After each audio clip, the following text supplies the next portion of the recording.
అత్తాకోడళ్ల మధ్య పచ్చగడ్డి వేస్తే బగ్గుమంటుందంటారు. కానీ ఇది నిజం కాదని ఈ ఇద్దరూ నిరూపిస్తున్నారు. అందరి అత్తల్లా కోడలిపై పెత్తనం చెలాయించడం ఆమెకు నచ్చదు. కోడలైనా కూతురులా ప్రేమించడం ఆమెకు తెలుసు. అత్తని తల్లిలా చూసుకోవడం ఈమెకు తెలుసు. వీరిద్దరూ అత్తాకోడళ్ళు అనే పదానికి సరికొత్త నిర్వచనంగా మారిపోయారు. ఈ అత్తాకోడళ్లను తల్లి కూతురులా కలిసిపోయేలా చేసింది మాత్రం సోషల్ మీడియానే. బాలీవుడ్ నటి సమీరారెడ్డికి పెళ్లై పిల్లలు పుట్టాక సినిమాలకు దూరంగా సోషల్ మీడియాలో చురుగ్గా ఉంటూ ఫిట్నెస్, వంటకాలు, పేరెంటింగ్ చిట్కాలు వంటి వీడియోల రూపంలో పంచుకోవడంతో పాటు తన అత్తగారైన మంజరీతో కలిసి ఫన్నీ రీల్స్ చేస్తూ ఉంటుంది. వీరిద్దరూ చేసే వీడియోలకు చాలా మంది మహిళా అభిమానులున్నారు.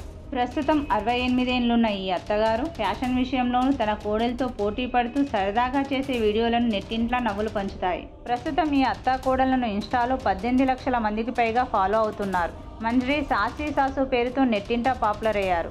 ఈ రీల్స్ వల్ల మా మధ్య అర్థం చేసుకునే తత్వం పెరిగింది. ఇదే మా మధ్య అనుబంధాన్ని దృఢం చేసింది, తల్లి కూతురులా కలిసిపోయేలా చేసింది అని అంటున్నారు. అయితే అత్తాకోడళ్ళు మీరు కూడా ఇలా ఫన్నీ రీల్స్ చేస్తూ తల్లి కూతురులా కలిసిపోండి.